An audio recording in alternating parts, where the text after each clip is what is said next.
အားလုံးဝင်လာပါရှင်ပြည်များမြင်ချင်းမှပြန်လည်ကြိုဆိုလိုက်ပါတယ်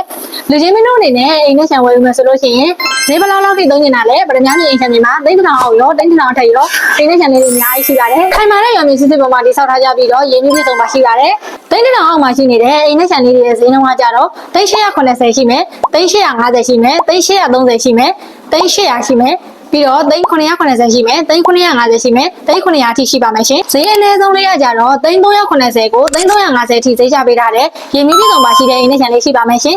လူကြီးမင်းတို့အနေနဲ့အိမ်ပါမလို့ခြင်းကိုရှန်ကွက်တွေပဲလိုချင်တယ်ဆိုလို့ရှိရင်လည်းရှန်ကွက်တွေအများကြီးရှိပါတယ်ရှန်ကွက်လေးရဲ့ဈေးနှုန်းကကြတော့သိန်း200ကျော်ကနေသိန်း1950အထိရှိပါတယ်အမမဟုတ်လို့ရှိရင်လူကြီးမင်းတို့အနေနဲ့လူနေဆိုင်ကန်းငါးလိုချင်တာလားအိမ်လုံးချင်းငါးလိုချင်တာလားပြည်များမြင်ချင်မှာရှိပါတယ်ဆိုင်ကန်းငါးလေးကကြတော့လမ်းစီလမ်းမကြီးနဲ့အနီးဆုံးမှာရှိနေတဲ့အတွက်ကြောင့်မို့လို့လူကြီးမင်းတို့စိတ်ကြိုက်ဖုံးဆိုင်နဲ့ဖွင့်နေတာလားလက်ဖက်ဆိုင်ဖွင့်နေတာလားစားတော့ဆိုင်ဖွင့်နေတာလားအဆင်ပြေပါတယ်ရင်းနှီးပြည်စုံလည်းပါရှိတယ်လူလဲနေလို့ရတော့ပို့ပြီးတော့အဆင်ပြေပါတယ်လမ်းစီလမ်းမကြီးရဲ့အနီးဖြစ်တဲ့အတွက်ကြောင့်မို့လို့လူသွားလူလာများပါတယ်ဒီလူတွေဆိုင်ကန်းလေးကိုကြတော့တစ်လောက်ကိုငွေကျပ်9သိန်းနဲ့6လချုပ်900ရမိမှာပဲဖြစ်ပါတယ်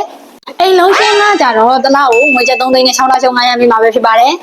ဒါမှမဟုတ်ပဲနဲ့သိန်း1000အထက်ကိုပဲသုံးနေတဲ့လူကြီးမင်းတွေအတွက်ကြတော့သိန်း1550ရှိမယ်သိန်း1380ရှိမယ်သိန်း1200တန်းလေးမျိုးရှိပါတယ်ပြင်မလို့ခြင်းဘူးခရံပါမစ်ပဲလိုချင်တဲ့လူတွေအတွက်လည်းခရံပါမစ်တွေလည်းရှိပါတယ်အခုဆိုလို့ရှိရင်ပြည်များမြင်အိမ်ချမ်းမြေရုံးခန်းလေးကနှစ်ခုဖြစ်တဲ့အတွက်ကြောင့်မို့လို့လူကြီးမင်းတို့အနေနဲ့အိမ်နဲ့ခြံလေးတွေကိုစိတ်ဝင်စားလို့ဝယ်ယူမယ်ဆိုလို့ရှိရင်ပြည်များမြင်အိမ်ချမ်းမြေရုံးခန်းလေးတွေမှာဝင်ရောက်မြင်နိုင်ပါတယ်ဆက်သွယ်ရမယ့်ဖုန်းနံပါတ်လေးတွေကကြတော့399958လေးလုံးက3999999999ပဲဖြစ်ပါတယ်ကျေးဇူးတင်ပါတယ်ရှင်